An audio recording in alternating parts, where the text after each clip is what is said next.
I'll just fill them up with foam first.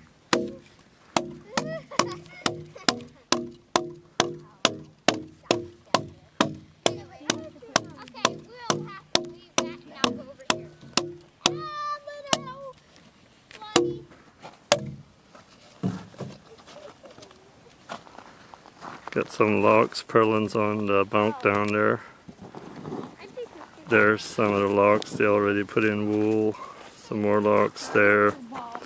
Still got some to tear down, waiting on the outlets wherever you want them. Then we got to build a truss out front yet. Got job ahead of us here. Got to cut some logs on the mill yet over there. Beautiful, nice, warm day in Clearwater. Today is October 9th.